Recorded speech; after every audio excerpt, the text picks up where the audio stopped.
Should have done this before done that.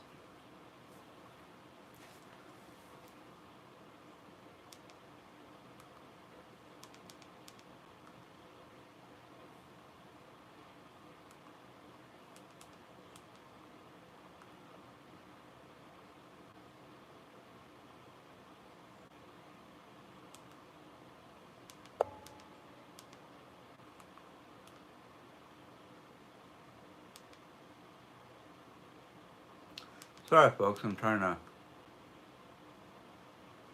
And the thing is they want me to listen to news or something, and I'm like, no, no, I'm not into listening to news right now because it can be depressing.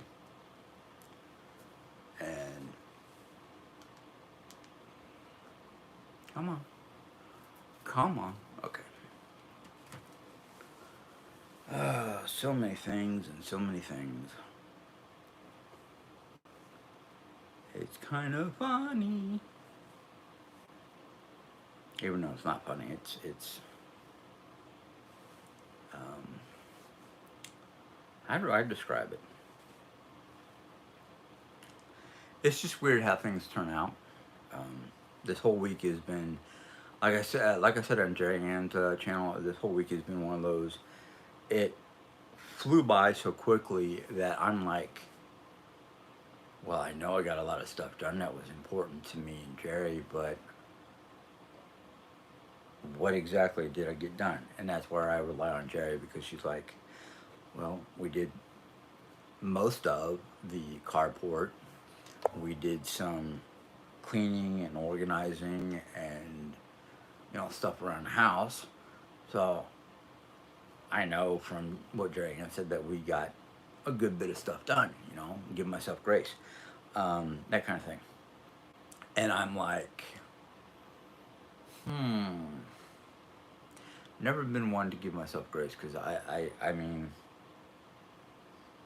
I guess I am my own worst enemy because of just all the years of trying to make other people happy and either getting upset at myself because I'm not succeeding or just crazy little stuff. I get mad at myself and berate myself because either A, I feel like I've done something wrong, or B, I don't feel like I did something. Not that I didn't do anything right, but more or less along the lines of I know I've done a lot of wrong, a lot of things that are wrong. I mean, curiosity gets the cat. So it's like um, burning candles and letting the wax drip into the toilet, which clogged the toilet. This is back when my dad was still alive when we were living in Mesa, Arizona. Or just like, you know, seeing seeing what a BB gun can do to a cactus, or you know things like that. And then as I got older, even when I was younger, we were living in Arizona doing things that I learned the hard way that I shouldn't have done, like gourding myself on a strawberry bush, um, climbing up into a pear tree that I didn't know anybody owned it, and then I guess the lady who owned it said something to my landlady in Germany, who said something to my parents, and my parents, especially my dad, was a little upset at my angst or whatever. But when you're an only child and you don't have siblings, you don't have older or younger siblings, especially older siblings, going, "Don't do that. You're going to get yourself in trouble," or something along that line. Um, I didn't have siblings to watch my back or basically help keep me in line. So Yeah, it's things that you grow up and you learn the hard way because, it's might seem simple and easy and whatnot, um, as a child, but as you grow up and you look back and you're like, yeah, I should have done that differently, or yeah, I should have listened to my parents a little bit better, and then of course when my father passed away, um, I had no. I don't want to say I didn't have any guidance, but I didn't have better directive or better directions, because my mom was going through her own thing, I was going through my thing, you know, um, that kind of stuff, and some of it kept me entertained, some of it got me in trouble. It really um, depends. Did I not set this up for comments? Oh goodness gracious! I thought I did. Um, 402 people on here and nobody's talking. So I'm not sure what's going on. Um, but uh, as we said on Jerry's live, um, because I've been out of my Ritalin for quite some, well, couple weeks, a week, couple, I don't know, a week or two. Um, I'm not my usual self because I don't have that like assistance with my concentration and whatnot because of the Ritalin. It's it's I'm having difficulty remembering things and concentrating, and I'm not my usual self, so it's like I'm behind on a lot of stuff. Um, I leave the dishes too long. I um,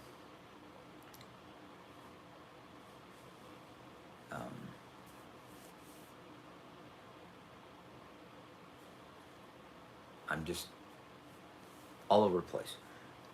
So it's like difficult for me. Hold on a second.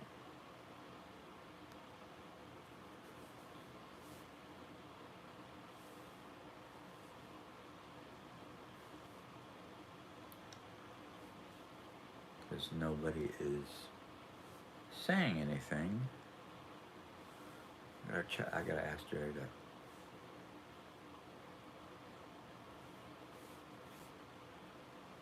help me out here.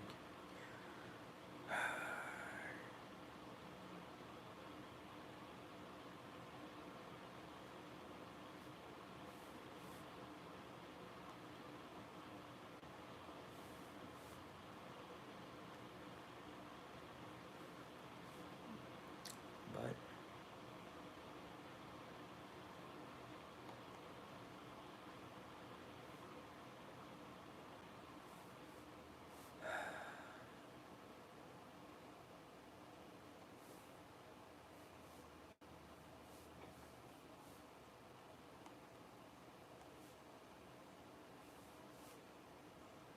all right. But I'm hoping to get myself a schedule and get back to my usual. Okay, we got one person. Hello, make my breakfast. Um, I can see it there, but I don't see it on my tablet. Very, very strange.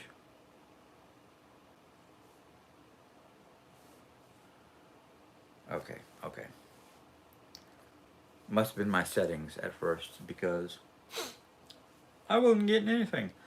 But what I've been wanting to do, I have not been concentrating enough to do it, or taking the time to do it. Is I've been wanting to I'm sorry, Michelle, that you weren't here for Jerry's live. Um, it was a good one. Mine might be a little off kilter because I have not had my Ritalin in a good 2 weeks, maybe more. Um, I had gotten a Ritalin. I had taken it 2 days, and then the bottle went missing. And the only thing I can think of, because it's not under my nightstand, it's not under my bed, is it fell into the trash can, which is usually in between the bed and the nightstand. And I don't check my garbage for anything because I don't. Usually, most things go missing the opposite direction of my garbage can. So I didn't even think about it. So unfortunately, and I even communicated with my doctor, and because it is a controlled substance, they couldn't just give me a, you know, a refill or something to hold me over until the next refill. Um, so I've had to basically go without Ritalin, which, if you know me well enough, you'd know that um, because of the Ritalin, I've kind of gotten to that, I'm just living, type feeling. Thanks, Dre. I must have had a wrong setting because sat here talking for a good few minutes and nobody was saying anything. Then Make My Breakfast came on and said something. So it looks like everything's working right. Michelle missed us, so she was kind of bummed. But hopefully, with Jerry's help, I can get back to a schedule and wake up earlier than 10, 11 o'clock in the morning, which puts everything backwards. Um, and I don't want to be on here too long because I've either got to figure out something to eat for dinner or it's going to be kind of a fend for yourself. Due to right now, neither Jerry nor myself are feeling hungry. Um, Jerry's been having some stomach issues, so she hasn't been eating a lot or trying to stay away from certain foods. Um, you don't have to, or you could if you want to. It's up to you, Jerry. So far, I haven't had any problems. Hello, Ethel. Missed you this morning on Jerry Ann's live. Um, but hopefully, with Jerry Ann's help, I'll start waking up before 10.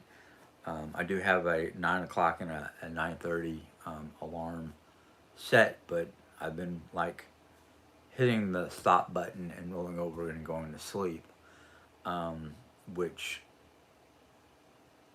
I don't know why. I know I've been getting plenty of sleep.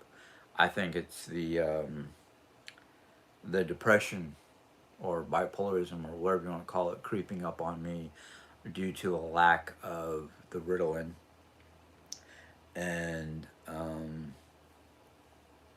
you know, I mean, I do appreciate what the Ritalin does for me, um, but because it's a chemically induced calm or chemically induced pacification of my depression, um, I would like to find something that's not chemically induced.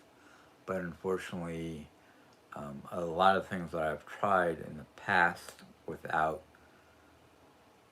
certain assistance um, doesn't seem to be working for me right now. And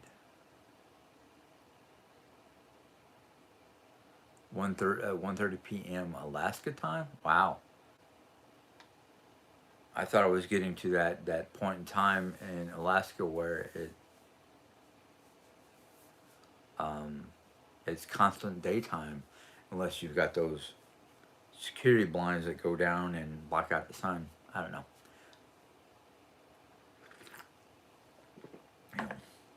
Alaska, well, no, they say Alaska is the home of the midnight sun, but Um, hey, Diane. Glad to see you. Jerry, if you don't know, this Diane, Hillbilly Grandmother, is um,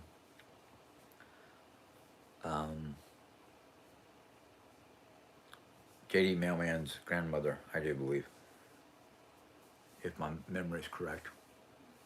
But no, I found out that um, the northernmost tip of. I did see my therapist. I have another appointment tomorrow, um, afternoon, midday, somewhere around there, for my therapy, and then the 12th is to speak with the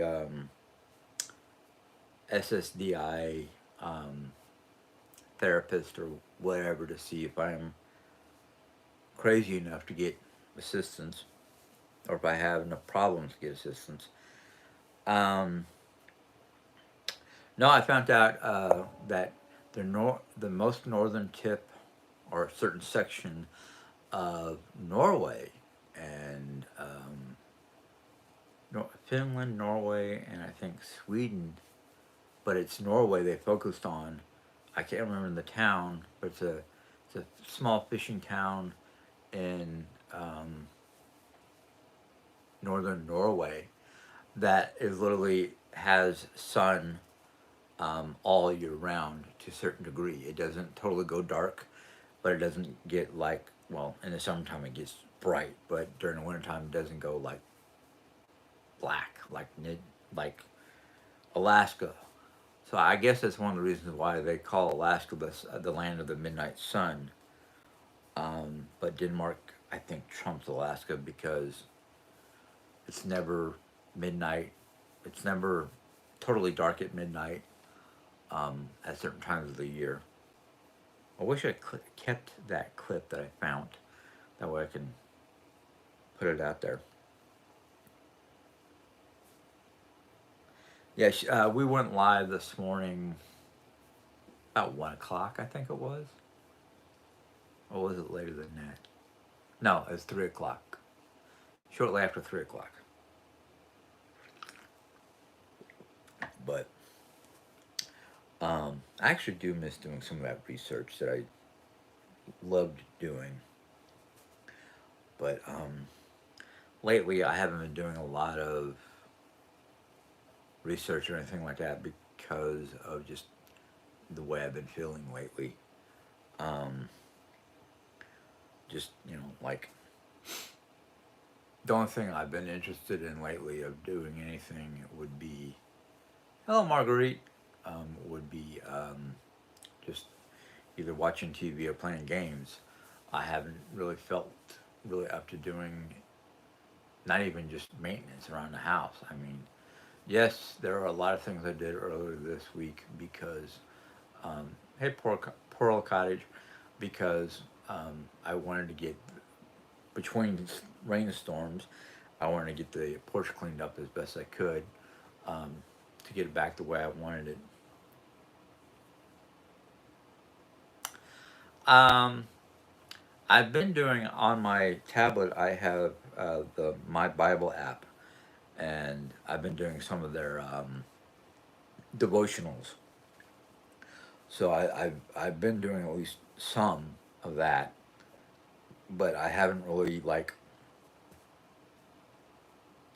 dived into it like I used to.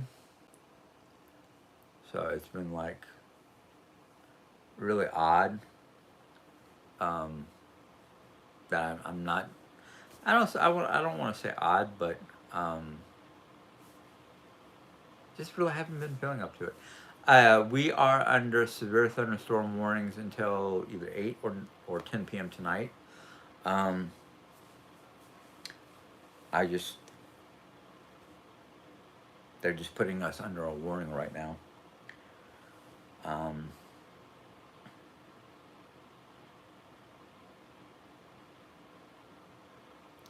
Hold on a second. I'm sorry.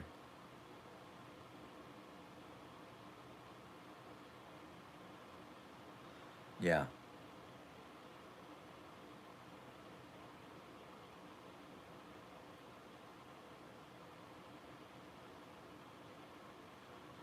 Yeah, your sun time during certain times of the year, um, your sun time during certain areas are different. Yeah, they've been getting some bad weather down there for quite some time, and of course, because I live on, um, I live kind of smack dab in the middle of the Ozark Mountains, so I've got hills surrounding me. I don't call them mountains because I've seen actual mountains when I lived out west and worked in Yellowstone. Those are mountains. Um, Especially when Yellowstone National Park is roughly about 4 to 5 thousand feet above sea level, and the highest mountain nearby is about 7 to 8 thousand feet above sea level. Most of the hills around here are barely 1,000 foot above sea level. So, but yeah, Joplin, Missouri, and Springfield, Missouri is literally part of what they call Tornado Alley. So they get more tornadoes than I do. We do get our fair share, but a lot of them do not touch down in Rolla, except for that one that hit a month ago, and we're still seeing like recuperation and repairs from the damage of that. In fact, one of the Baptist church that's up the road from me just finally got their steeple steady enough where they didn't have to have a crane unit holding it in place.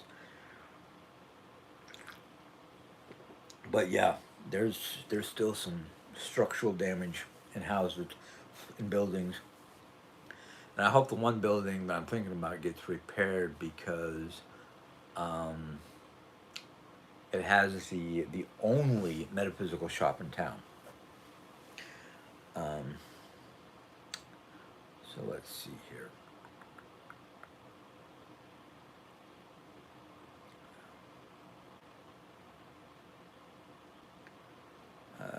Sorry.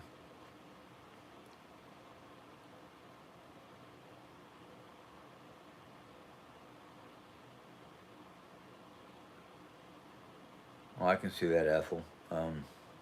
But I would probably enjoy it because well, no, I don't think I would enjoy waking up at 3:45 a.m. But I'm more of a night person anyhow, so I don't know. Um,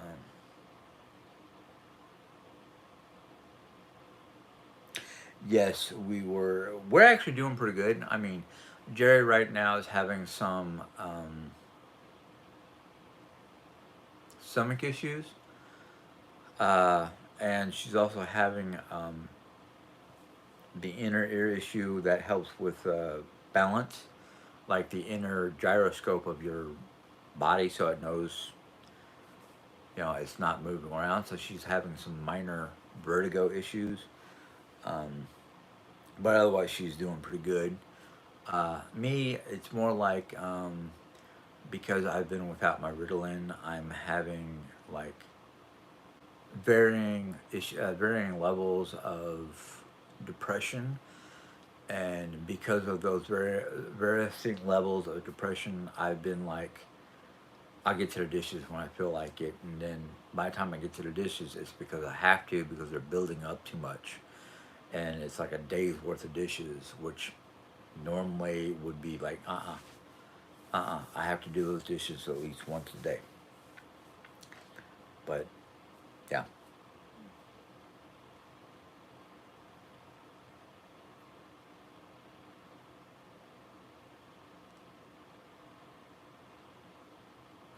um, yeah, I don't remember ever hearing about a group by then, but I was not even around in your teens. Um, so,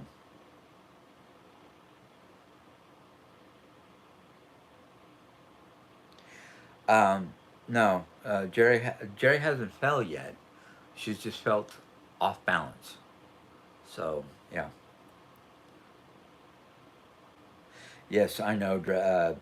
Depression will drag you down. I've dealt with it on and off since my teens. It's probably why I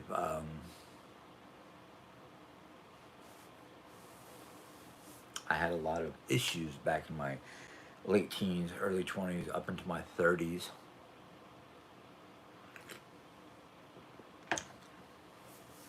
So yeah.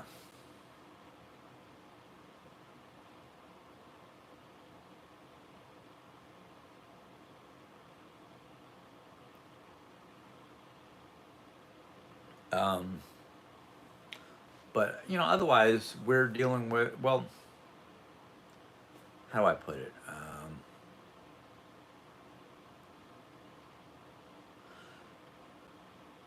Jerry has been good for my nerves. I mean, um,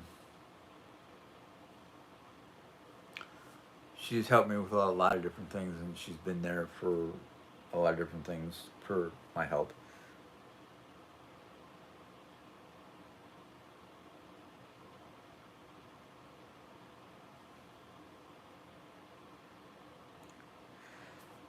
No, Granny, whatever your last name is, we don't do that kind of thing. That's illegal. I know my wife wouldn't do it. I wouldn't do it, especially when that medication keeps me from going too bonkers. It keeps my mind straight. Um, but uh, you keep on doing those kind of comments, and you will not be here. Um,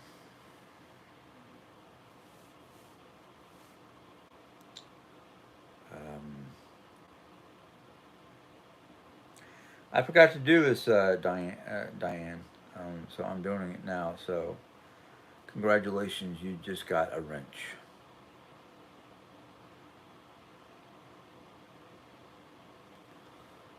Um, so we had talked about this before. So,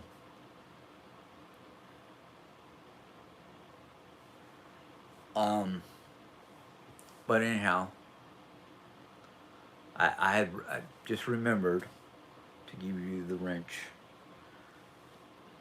because I know you're on practically every time I'm on. Most of my moderators, except for my wife, have not been around lately, and sometimes Jerry's here to moderate, sometimes she's not because there's a lot of people who have their personal issues with my wife being in my chats, which I don't understand. My biggest thing is if you don't like my wife, you don't like me.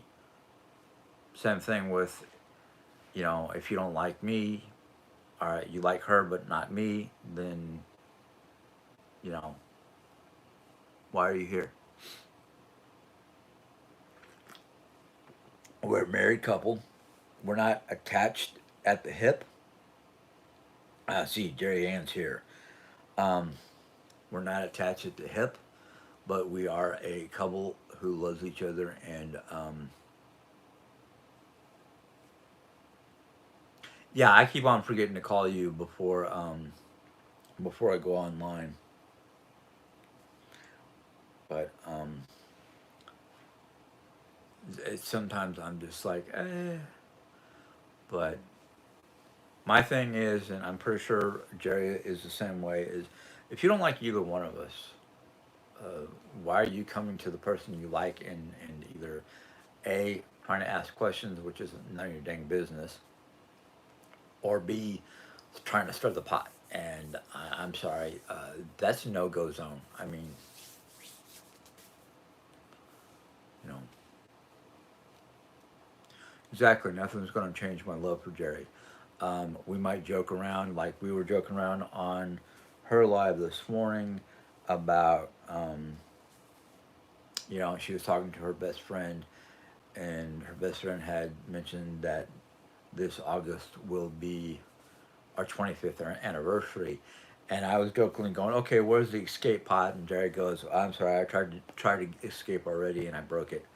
So we were joking, the three of us knew we were joking about that kind of thing.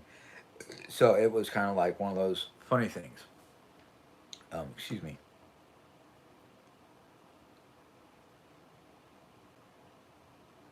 Peel that plastic. Oh yeah, the corner's coming back up. Yeah, I'll probably do that after the live. I don't pay attention to it. I can barely see. I can barely tell my on my tablet, but when I look up at the TV, I can see it starting to peel back. Um, Maybe I'll try to peel it and leave the words up there because that's basically what it is. It's a one of those peeling sticks. Well, you come and do it then if you want it now. Um, um, Got married in '73. I was almost 18 years old. My parents had to sign for me. Sign for you. Okay. Um,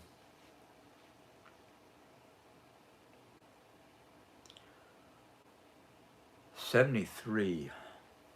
I was 2 years old, and I think that was about the time mom was coming back to the States with me, and dad had to go up to Thailand to help evacuate personnel after Vietnam or something like that.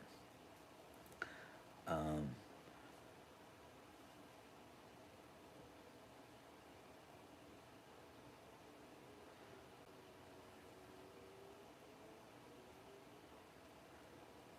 18, I was out of sorts. I was really, really out of sorts at 18 years of age.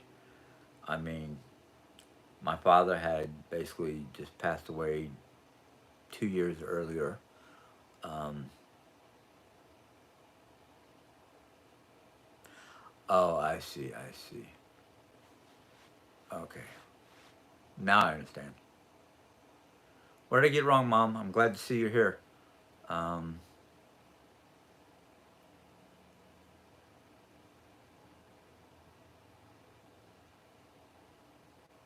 yeah, I know that person was way out of line. That's why I'm glad Jerry got rid of her because um, what we do to be able to stay here at the house, whatever means or methods, as long as they're legal, it's not really anybody's, you know, not really anybody's place to say anything. Um, yeah, I might have mentioned that we had to do a few things to uh, get June's rent, but you know, other than that, there's no rhyme or reason for anybody saying anything. 73 we were in okay 73 we were in Utah. I could not remember if we were coming back from the Philippines in '73 or what. I just know that was Dad with us because I can't remember if he was with us in '73 or if he was in Thailand doing the evac. Um, so I don't I don't remember because I was just 2 years old.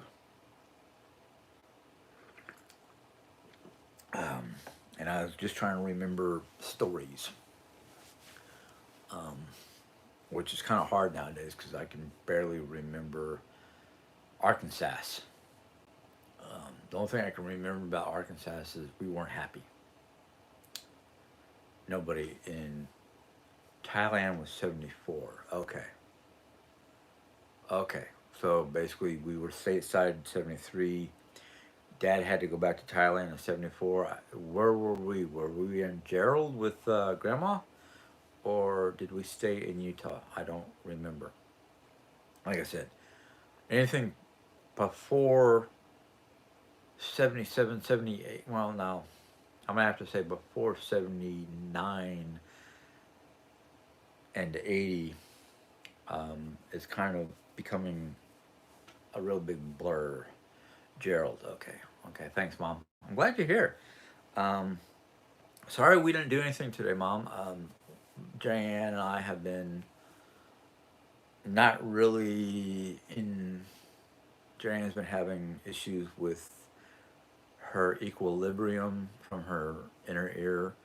Um, crystals.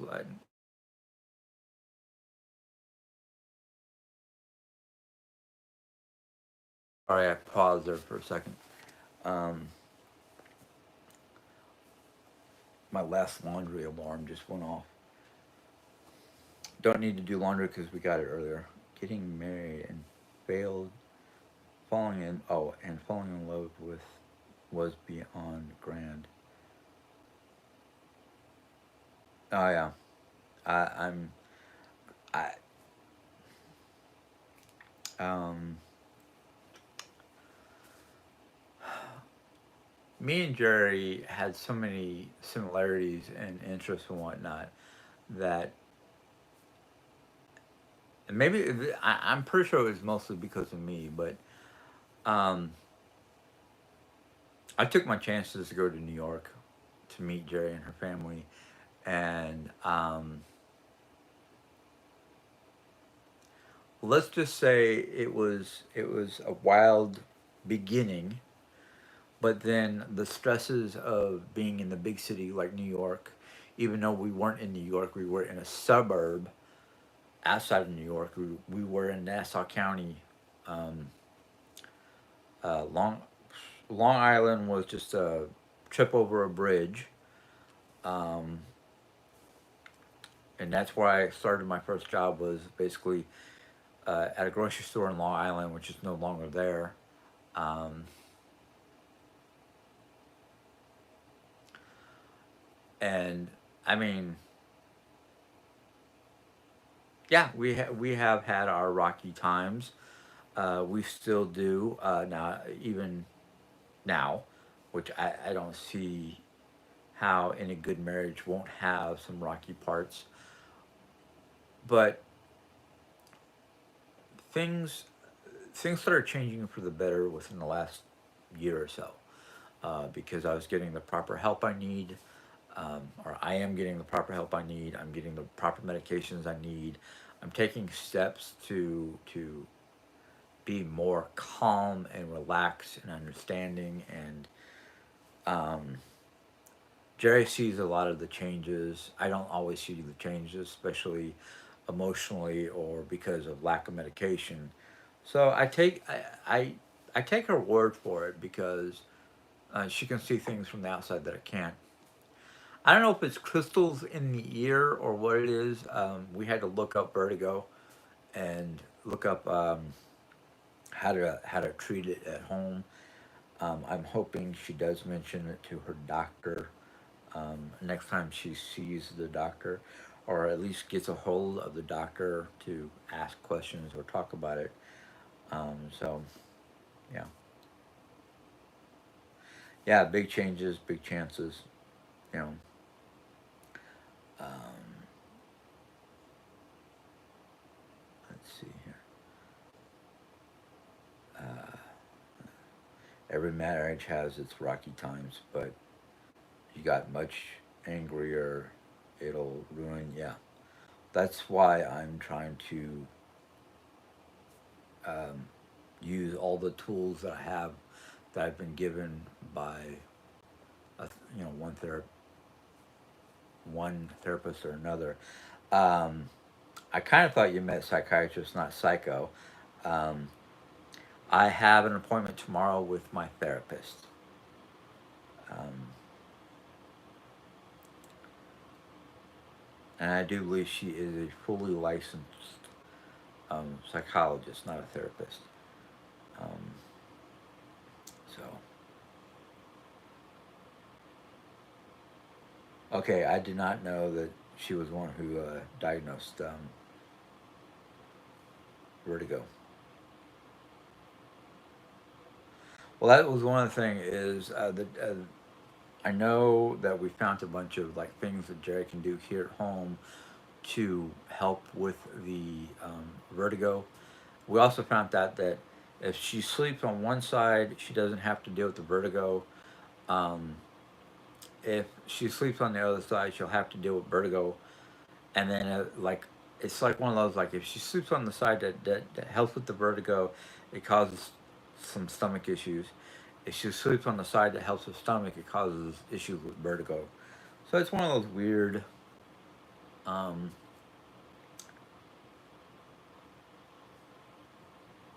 things. Yes, the 12th is with the SSDI. And since I haven't been on my Ritalin for some time, who knows what's going to come out on that day? So it's kind of like one of those. Yes, I'm taking medication for the problems, but when the problems creep up, there's depression, there's like attitude of I really don't care, because I used to be one. I am on medication, one of those type of people where I couldn't cook a meal if there are dirty dishes on the sideboard next to me between the stove and the sink, and I would be like, I have to clean these before I can cook. Now it's like as long as I have space on the stove or the other side of the stove, I don't care, which is not a good attitude because who knows what kinds of bacteria is building up in the dirt and grime of the pots and pans or the dishes,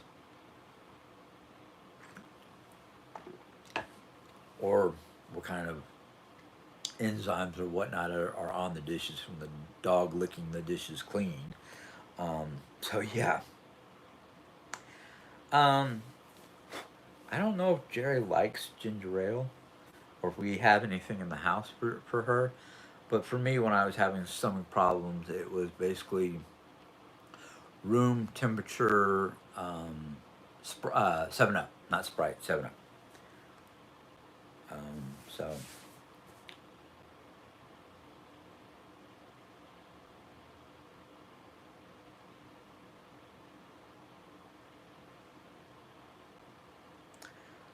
um, I've done that once or twice, Jerry. Not happy about that, but you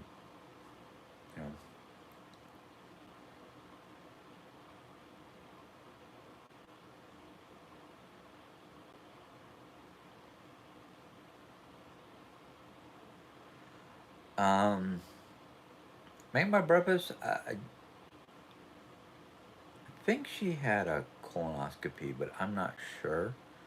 Um, the stomach issues are kind of new, um, but it's one of those like it comes and goes. I guess basically, um, drinking makes your sinuses and ear drain some. Um, I don't know about the ear drainage, but I know, um, like if I have a cup of sleepy time sinus tea, it helps. Um, it helps me, um, but that's just me. I mean, I'm. I learned a long time ago. I'm kind of one of these people where don't use a book to diagnose me or don't try to use standard medical practices because I'm the opposite. So it's kind of like one of those weird things. And like when I was a kid, like for example, the average human being when they sleep, the body temperature goes down. Me, on the other hand, and I learned this as a very young kid and used it a lot of times to basically not have to go to school, especially on a test day, is my body temperature goes up when I sleep. Jerry can contest to this because I'm like the human heating blanket. Um, that during the summertime she does not want me close to her, but during the wintertime, especially when we were living in New York, it was like I would wake up in the middle of the night because I would have a very cold butterball butt up against my thigh and be like, "What the?" Like, get your cold body off me. So it was a running joke when we were in New York. But nowadays, it's more like um, my body still get warm at night, but because the air outside of the blankets are colder than I like to to be in. Um, you know, I wouldn't know. I just know that it's one of those things that we used to joke about, and we used to joke about it with mom because of mom's natural thermostat was broken. It was like it's easier to wear an extra layer of clothing than have Jerry Ann or myself sweating to death. Um, but nowadays it's like, yeah, I get cold and I put on a hoodie or a thin long sleeve shirt or something like that just to keep me warm. I don't really complain about it that much because it's like sometimes, especially after working outside where it's humid and warm, and you come inside to cool off, it's like, oh, cool air. Um, so it's just one of those weird body temperature things that we go through. Yeah, they do say a lot of allergens will cause issues with your equilibrium. I don't like taking Benadryl because unless I'm going to bed, Benadryl actually puts me to sleep. It knocks me out. Don't know why. It just does. Um,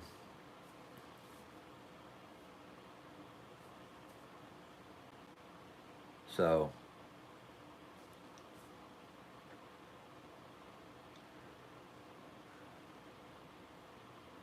I was about to say Claritin D or something like that. Um, that's what I have to take because Claritin does not put me out. We also take a over the counter 24-hour algae pill, but on my worst days, um, I bet you're loving this weather, Mom. Um, humidity and in the 70s, low 80s, upper 70s, low 80s. But yeah, I can't do the Benadryl unless I'm going to sleep because that will knock me out. And it's good if I want a good hard sleep.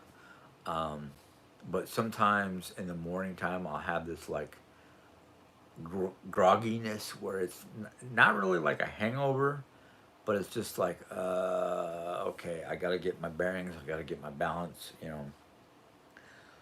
So it's like if I don't take Claritin or Benadryl or like like I was saying that we have this over the counter 24-hour allergy medication. Sometimes during the daytime or within 12 hours of taking the medication, or if I'm spending a lot of time outside or with allergens, like taking the dog out, sometimes will get my nose going. But I'll like I'll drink a sleepy time sinus tea or some sort of like tea that's kind of got like effervescence, like peppermint tea or mint tea. Sometimes chamomile tea because chamomile is good for your nerves and your muscles, and that helps me drain my sinuses because it's a warm effervescence type tea. So like my nose is starting to act up today because um, I think it's a combination of the weather and the. I got to get my leaf blower out when it starts raining or stops raining. So once the dry leaves get dry again underneath these bushes near my front porch, got to get the leaf blower and blow that stuff out so I can blow it towards the yard, which I've been having problems with anyhow because we've had so much rain. It's like I'll mow the yard. I'll finally get the yard fully mowed. Oh, and what will end up happening is what happened here? What the? Okay, there we go. I'll get done. I'll have the yard fully mowed finally. Takes me a day or two because of I have an electric mower. Um, or the weed whacker. I'll use either one to drop the grass down so I don't get another complaint. Um, yeah, I have allergy against mold. Um, so because of the amount of rain we have, it's like 2 days of good weather. I'll have the yard mowed down. Boom, 2 days, 1 to 2 days worth of rain, and it's like it looks like I never touched the yard. That's how crazy it's been with my yard, and I'm just like, this is this is crazy.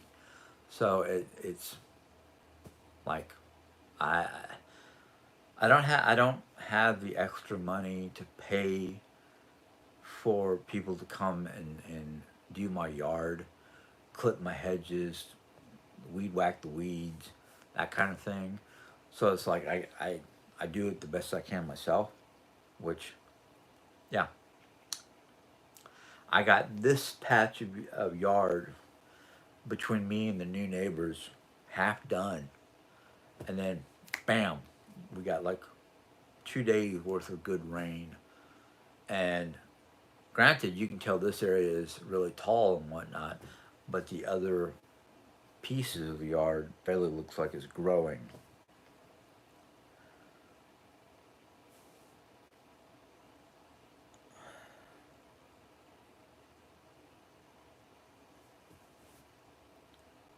I wish I had a. He must have a riding mower. I wish I had a riding mower, but it's kind of like, do I really need a riding mower for this size of a yard? That, and it would be gas operated, which I'm leery about because I don't want to spill the gas and cause the mower engine to spark and catch fire, that kind of thing. And you know,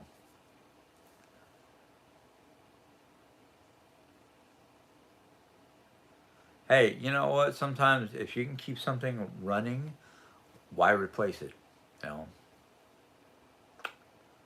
And by the way, if you guys see like flashes of light on the back of my wall here, it's because I have my curtain open and the sun is glaring just right. So when people make turns here at the T intersection, as I call it, you'll see a glint of light off their windows. Um, but yeah, I mean, I grew up for the most part. I mean, granted, my father was a helicopter mechanic until he had a hernia, and they put him behind a desk. Um, he grew up poor, so to speak. I mean, 1940s, 50s, and 60s Chicago, um, at least 1940s and 50s Chicago, Southside Chicago, where most everybody was, you know, struggling to feed the family. And, you know, as my father used to say, 99 times out of 10, um, breakfast, lunch, and dinner was basically homemade biscuits and gravy with maybe lunches with what they used to call the government cheese, which was this big old block that you'd have to slice it, and big old hunks of bologna. That's probably why Dad didn't like bologna sandwiches when I grew up. So everything was either made from scratch or was handed out by the government. Not saying that he lived on government handouts, but when you're struggling and you can barely afford flour and milk, you're making homemade biscuits or homemade gravy and whatever hunks of meat that you can get for cheap or from the government food programs at the time. Latter half of the recession, um, right after World War, after war, during World War II, and then after World War II into the Vietnam era. Um, Most of his side of the family, um, except for the couple cousins or whatnot that could, you know, get out of Chicago. Um, that was basically home to them. And then, of course, my father wanted to join the Air Force before the draft. And then the draft notice came and said, report to your local Army recruiter. So he took that. And the reason why he couldn't get into the Air Force was they slapped him with a 4F mark, which is basically colorblind. But he went to the Air Force with the Army draft notice and said, "Damn it, if they'll take me, you'll take me." He did not want to go into the Army. Um, but from the time he got into the Air Force because of the draft, I think he was in his 20s. Um, that's all he knew was the military for 4 years, or for the Air Force for 4 years. And then he got out of the military, went back home, became a security guard for Wells Fargo. Got into a situation where he, under fire, shot and killed a gang leader back in those days, and everybody said run, so he joined back into the military for another 16 years, most of my life, most of my youth, anyhow. The good thing was, yeah, I got to see, a lot of different locations around the states. Do not remember the Philippines or anything between the Philippines and going to Germany, um, except for stories from mom and dad that I don't always remember correctly. But yeah, that was my life until he passed away the summer of my 16th year. I was turning 16 that October. He passed away. But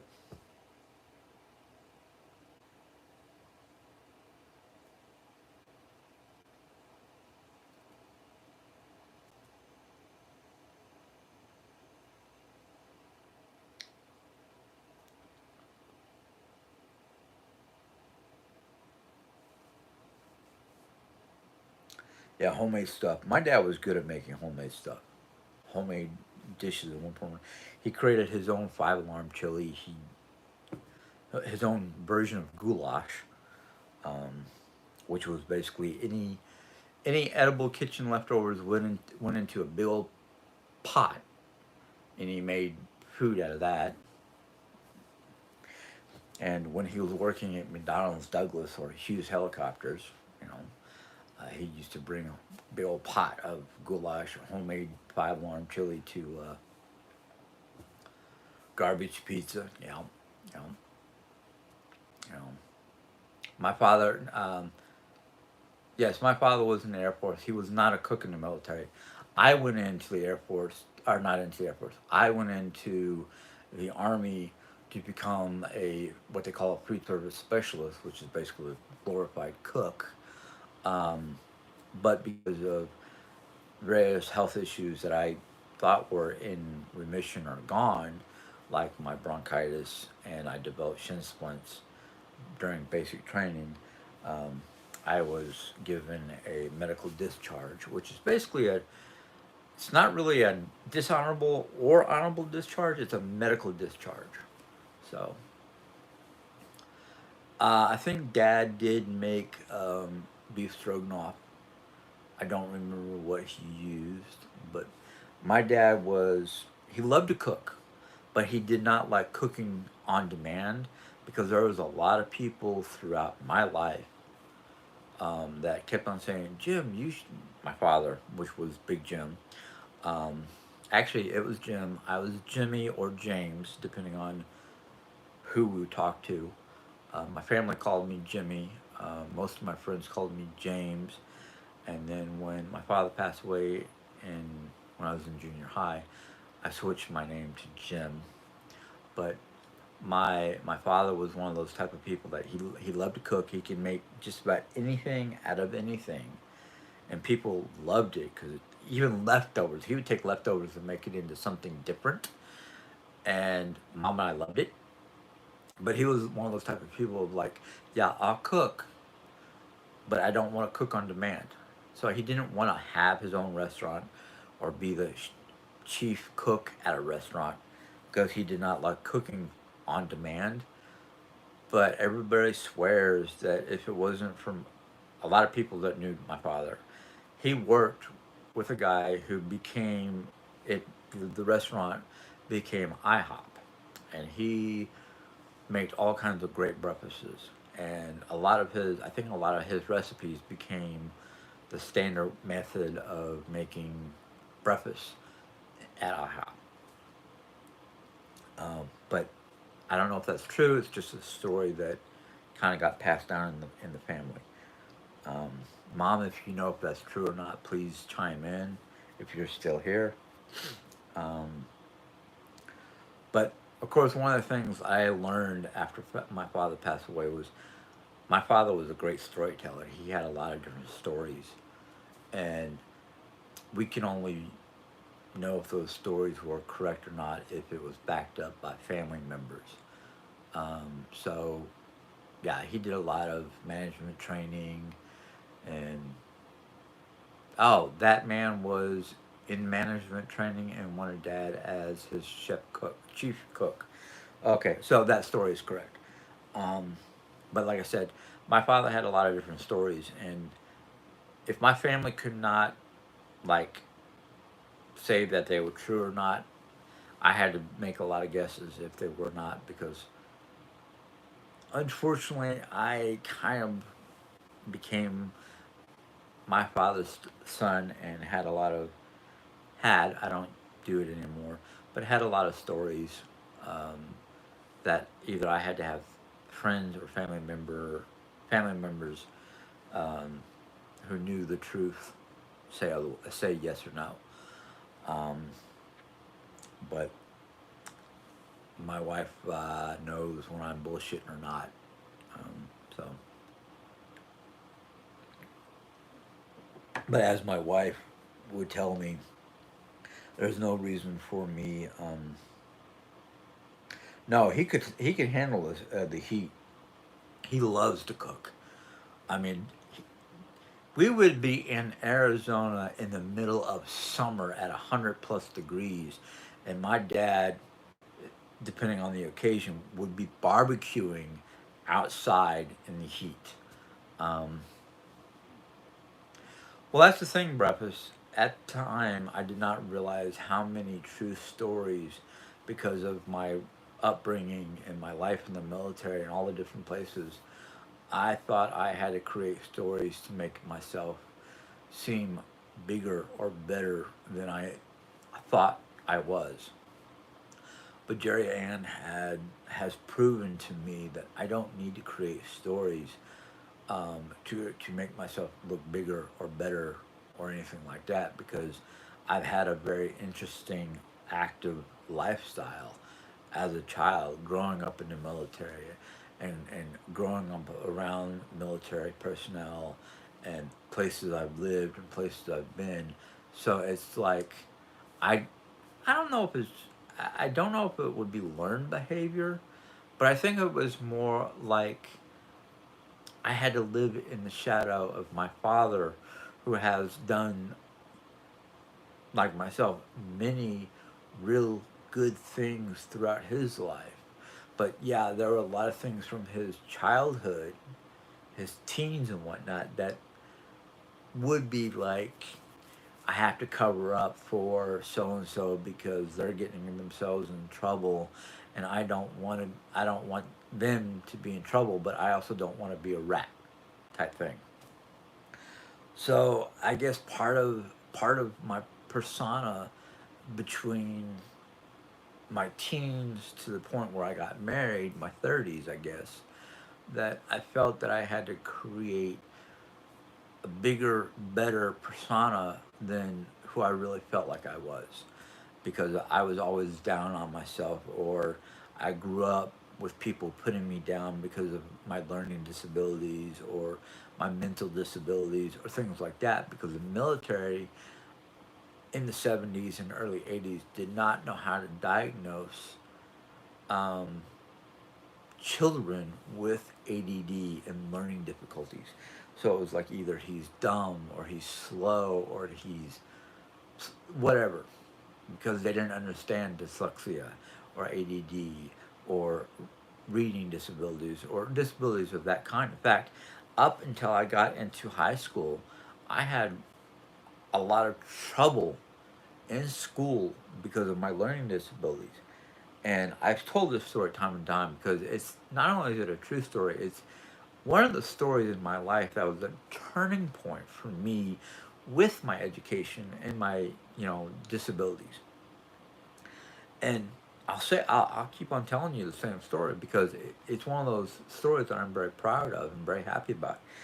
In high school, when I got into 10th grade, um, I became a student of a magnificent teacher by the name of Mrs. Voiceman, who basically encouraged her students to find books, not coloring books, not picture books, not comics, but actual novels that piqued our interest, and read them and give essays.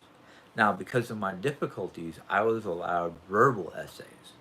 But my first book with her was um, it was either Jack London's Call of the Wild or Jack London's White Fang. I don't remember which one because I read both of them for her.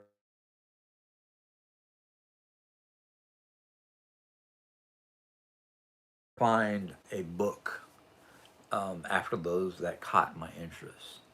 So she suggested going to my local library or going to the school library or going to my local bookstore and trying to find books of interest.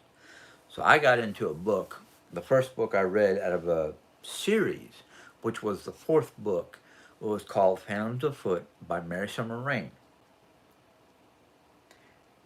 And I read that from cover to cover, and it took me like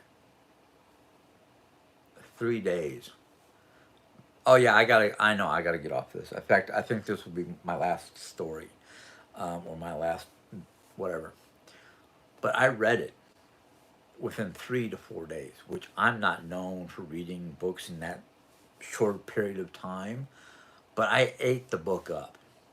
And it was ghost stories where this lady, Mary Summer Rain, who was the main person and a real person who studied under a Native American shaman by the name of No Eyes and learned how to deal with spirits, ghosts. And she went out and would find ghosts in the Colorado Rockies. I'm not going to give an exact location because I don't want anybody trying to find her or bug her or whatnot. Um, and she would assist these ghosts that were as dangerous as a poltergeist, to realize that they were dead and needed to go to the other side with all the other spirits and their family members who were waiting for centuries for these people to return or come to them. And my teacher did not know the book, so she had to read the book. And when she got back to the book after a couple of days and asked me to do a verbal essay, and I did not have to reread the book. It was lodged in my brain, and I ended up reading all of Mary Summer Rain's books up until and up until I graduated and past when I graduated. Um, I won't forget the Plastic Pearl Cottage. And by the time I was in 12th grade, I had her throughout the 3 years I was in high school at Paradise Valley High School. And you won't find me in any of the pictures because I would somehow or some reason miss picture day for the yearbook. But um, I read all these books. And by the time it was towards the first quarter or end of the first quarter or for whatever it was, she was telling my mom that I was reading college and beyond college level books. I was not only had I gotten up to high school level because a lot of people were saying I would always be 2 years behind, but in reading I got up to 12th grade and passed 12th grade up into college level metaphysics basically. And she was like, not only will he graduate with great score in reading and beyond, So I got to the point where the Christmas recess to came about, and I was sitting at home, not really pleased because of a lot of the stress issues at home, and I did not go back to school. I ended up going out, finding out where a GED course was, so I can take the course for GED, and I took three um, pre-test tests to basically get me ready for the actual GED test. And when I finished my third one, the teacher was, "Why are you in my class? Go get your GED. Every one of these practice tests, you have passed with flying colors." So I was like, okay. I found out um, where to go for the GED test, which was at a location in Paradise Valley Mall. $20. Sat down, took the test in a classroom situation, and I was nervous because they were like, it could take up to a month to get your scores and or your diploma. So I was like, oh my god, oh my god, oh my god, why is it taking so long? Why does it take long? Oh, it's taking so long because I failed and I'm gonna have to go back. A month later, I get this big old envelope from the Arizona Education Department. And in there was the test scores, and the only thing I was low at was mathematics, reading, geometry, not geometry, reading, social studies, history, and I forgot what the other one was. Was like reading was above, history was above, things like that were above level, like college level, not above college level, but into the college level. And then with that was the GED diploma, and I went, yes. Now what can I do? So I struggled at home, struggled trying to find a course in life. Do I want to go to, community college? I don't know if I'm good enough for college, things like that. And I was picking out like, do I go to community college to study for animal husbandry, forestry, um, things like that, things that I was interested in. But that didn't happen until, well, yeah, until we moved out here and I decided to go to Bible college. Unfortunately, because Bible college does not have the extra benefits that people like me with learning disabilities or attention deficit disabilities, that and like my grades on paper were like passing. But because 90% of the score was tests, and I had anxiety issues with those tests and whatnot, it was like, the information's here, there's a test, but I can't get the information out to do the test, so I failed. So I only did 1 year worth of Bible college. But I also did a year of, well, I have associate's degree in um, veterinarian assistant. Um, so I've got a variety of degrees underneath my belt. I mean, associate's degree with architecture, associate's degree with veterinarian, associate's degree in culinary arts, but I've just never applied them. So that's that's where I'm at in life. But the thing is, it's like I know I could if I wanted to apply myself to go out and do managerial work in food service because I've done most of my jobs have been in the realm of food service because of deli departments. Um, I love animals. I would love to work at a zoo or something like that. Um, Closest zoos that I have are anywhere from an hour and a half to 2 hours away.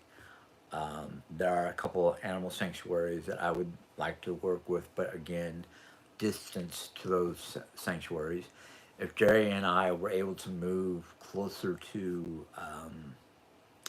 Eureka or Washington, Missouri, the animal preserve, which is a wolf preserve, is like right around the corner. Um, and working with wolves, hell yeah! It's like you would have trouble getting me out of the back part of the preserves where the wolves normally go to get away from people, because I would sit there and camp there and let the wolves make me part of their pack. But you know, vet vet tech work around here is hard to find because most of the positions are filled, and finding a good job, permanent job here in Rolla is very difficult because a lot of the jobs around here rely on the part-time work or full-time work they can get from the college. So yeah, I would love to be the leader of the pack. Problem is, I don't think that would work out. But I mean, if it wasn't for the back issues that I have, um, I would try to get into a leadership position at a fast food place or something like that. But you know, unfortunately, between the bulging discs in my neck and the deteriorating discs in my lower lumbar, standing and lifting, or standing for a long period of time, or lifting anything over 10 pounds, maybe 15 pounds, is going to be a no no, because it will cause more strain than I want to deal with. So that's where I'm at. Um, but I've been on here for a good hour or more, probably close to an hour and a half. Jerry said something earlier about how long? An hour and 10 minutes. So yeah, I've been on here over an hour. And I'm glad that Jerry said something to me because I did tell her I only wanted to be an hour. Um, I need to get more than just a back shot. I think I need to go to get certain nerves or certain procedures that might be a little risky to deal with my back because of the because it's the discs that are messed up, which are causing pinching in the nerves. So it's like I'm thinking if I can get like the nerves outside of um, the spinal cord or spinal region and shut those off so they won't be as problematic, maybe that would work, but I don't know. Because, like I said, the problem with the neck, which does not cause me a lot of pain, is the bulging, which causes me a lot of like head down situations because of the way they're bulging. As for the lower discs, they're literally coming apart. They're like deteriorating. Um, we must be getting storm clouds moving in because it started getting dark in here. So yeah, I don't think my nerves are entrapped. I think they're getting pinched because of the deteriorating discs. So I just have to go and talk to my the only pain management person we know here that takes our insurance. But anyhow, um, thank you guys for being here and listening to me jabber on about my life. Um, I may do later on tonight just a vlog on a Bible verse. Um, don't know. See how I feel. See if I remember it. Don't know. But anyhow, I have to get off. I hope you guys have a good night and a good week ahead. I'm hoping the weather doesn't cause anybody any issues, whether it's physical issues because of the barometric pressure or anything like that. If you have to travel in the weather, be safe. Don't take any chances, please. The weather's been causing enough problems with people hydroplaning and getting into crashes and um, slick areas on the highways because of oils from vehicles and that kind of stuff. So just if you're traveling on any busy intersection or roads or anything like that, be mindful of the rule. The less you can see, or the more slick the roads are, the lower your speed by 10 miles, and give yourself plenty of distance between you and the car in front of you, even though there are people who take advantage and get in between you and the car in front of you, which will cause you to, put on your brakes. Just remember, don't slam on the brake because you can hydroplane. Easily tap that brake so you don't hydroplane. That's my advice for bad weather. I hope you guys have a blessed week.